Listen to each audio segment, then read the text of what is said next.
جو مختصر سورۃ العصر اپنی اصلاح اور یاد دہانی کے لیے میں نے پڑھی، اس کے بارے میں جو مفسرین کرام ہیں، جو محققین ہیں، ان کا یہ قول ہے کہ اگر اللہ پاک پورے قرآن کی بجائے صرف یہ سورۃ العصر نازل فرماتے تو امت کی اصلاح کے لیے یہ کافی۔ سبحان اللہ۔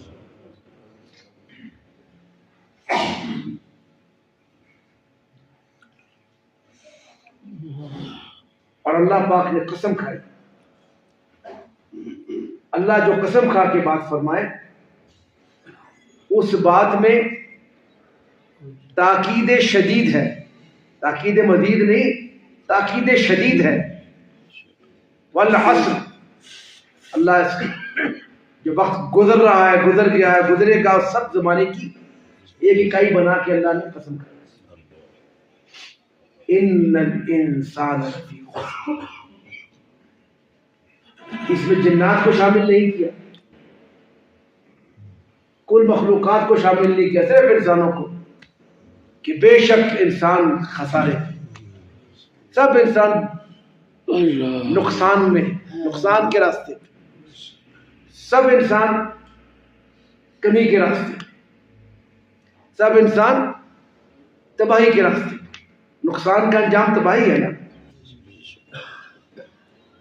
ان الانسان لفی خسر، سب خسارے، انسان خسارے میں، الا الذین، ہاں بچیں گے وہ، الا الذین آمنوا۔ تو میرے بھائی اور بزرگوں، پہلی تذکیر ہمیں اپنے عقیدے، اپنے اللہ سے تعلق اور اللہ سے تعلق کے لیے اللہ کے حبیب امام الانبیاء فخر موجودات آقا نامدار صلی اللہ علیہ وآلہ وبارک وسلم سے تعلق کو دو ہاتھوں سے اور دانتوں کی مضبوطی سے پکڑ کے رکھنا ہے۔ فرمایا قل ان کنتم تحبون اللہ فاتبعونی، اے حبیب، اے نبی صلی اللہ علیہ وسلم، فرما دیجئے، قل فرما دیجئے آپ، ان کنتم تحبون اللہ، اگر تمہیں اللہ سے محبت ہے، یہ اللہ سے محبت رکھنا چاہتے ہو یا اللہ سے محبت کا دعویٰ ہے،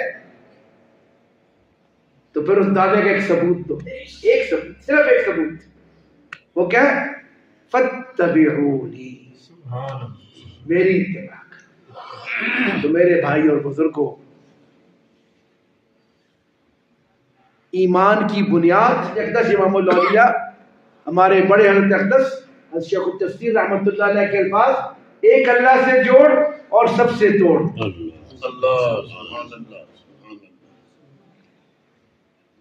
لیکن جوڑ کا طریقہ کیا ہے؟ اتباع نبوی صلی اللہ علیہ وسلم۔